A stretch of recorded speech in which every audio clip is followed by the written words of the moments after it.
Hello everybody, welcome back to the channel. My name's Nick, and in today's video I'm going to be talking about whether crested geckos are paternal or not. Are the moms protective? Are the dads protective? Are either of them really protective? Let's get right into it. Okay, so the first important thing that we're going to kind of talk about here is in the wild. So what do crested geckos do in the wild? So there has been some reports that kind of lean toward crested geckos maybe roaming in somewhat of groups. Now, not like, you know, 5 of them share a tree branch together, but maybe like there's one male and 2 or 3 females and they kind of cohabitate a section or a couple bushes section. So it's fairly spread out still because they are somewhat solitary, but there is some evidence in the wild that, not that they roam in groups, you know, like lions or zebras or something like that, but they do kind of to keep each other close, and typically that's because they mate quite a bit. So they're not like snakes or anything else that will just, you know, get together once a year, lay 15 eggs, leave, and they're done.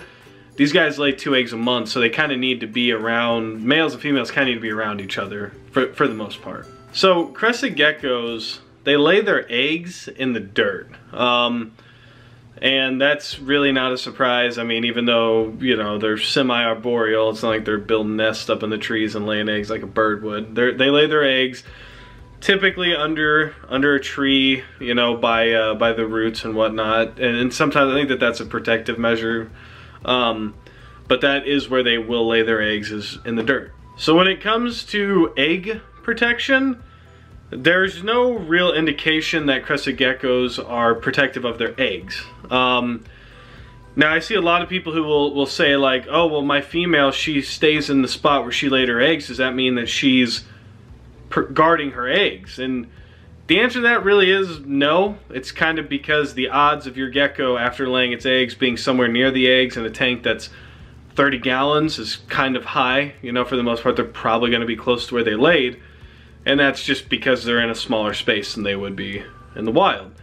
I've also heard people say that their gecko gets aggressive whenever they go dig for eggs. Like some people who cohab, I've heard them claim that that when they reach into the tank, the male tries to attack them because they're digging for eggs. When in reality, the male is attacking you because the male's being protective of his territory. See, anytime if you put a male and 2 females together, that male is going to be the king of that castle, or he's going to at least think he is. So whenever you come around, some geckos are going to be protective of their territory. So he could care less about the eggs in the ground. He's more so just telling you to get away. So he doesn't always have to like come attack you every time you come to the tank for this to be true, but it's kind of one of those like odds things. Eventually he's going to attack you if he's an attacking type gecko whenever you're digging for eggs. So, you know, causation is not correlation, you know, that kind of deal. So don't think that your male cares about his future babies. The next thing that I want to talk about, after a quick gecko swap here, is can babies live with parents? So I know that you guys have seen like crocodile skinks. They raise their babies. They will take care of their babies for a couple months. Well, actually, I don't know how long they take care of them, but I know that they take care of them till the next batch of eggs will hatch or something like that. So they're not like that for sure. And I know that you've seen like tokay geckos. Like tokay geckos will do the same thing. They'll lay eggs, let those eggs hatch, and then you'll see them feeding and helping take care of those babies for X amount of time. And then eventually those babies are big enough to go out on their own. And then when they go out on their own, that's whenever about the next round of eggs will hatch, or something similar to that. But with these guys, unfortunately, they don't do any of that. So the egg hatches and the babies are just kind of, they got to fend for themselves. Mom and dad are not going to help the babies out. They're not going to bring food to the babies. They're not going to lead the babies to food. These guys act on natural instinct. And if you decide to put a mom, dad, and baby together, if that's the route you're going, they will eventually probably eat the baby, or if not, they will dominate resources.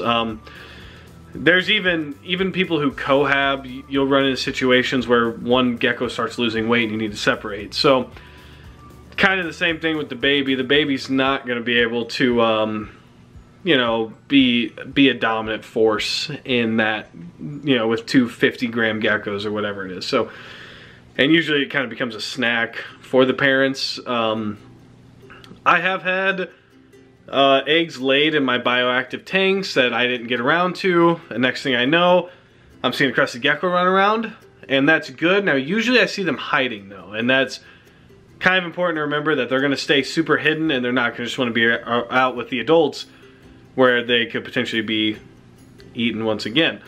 I have found eggs that have hatched and then I never found a baby. So that just right there kind of tells you that they will eat their babies. Some do, some don't.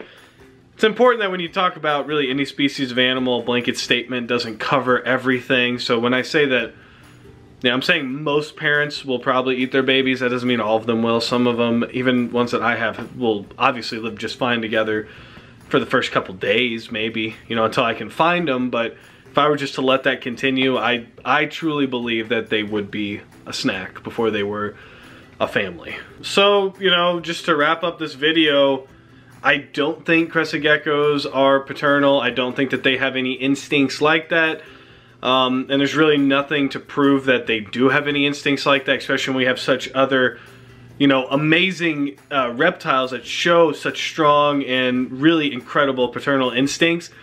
It's kind of a hard argument to say that these guys really care, you know, and it's kind of the joke too with crested geckos, you know, like they're the one brain cell animal, you know, and even if they are the one brain cell animal, that one brain cell is not devoted toward caring for babies, you know, they can barely take care of themselves sometimes. So with that said, guys, that's gonna be the video.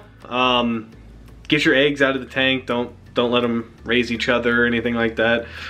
They don't have to sit on the eggs. You know, like ball pythons, you can do a maternal incubation. These guys just lay them in the ground and she gone, you know, we're out of here. So all right, with that said, guys, that's the video. If you did like it, go ahead and subscribe, hit that like button. And until next time, guys, stay safe and stay positive.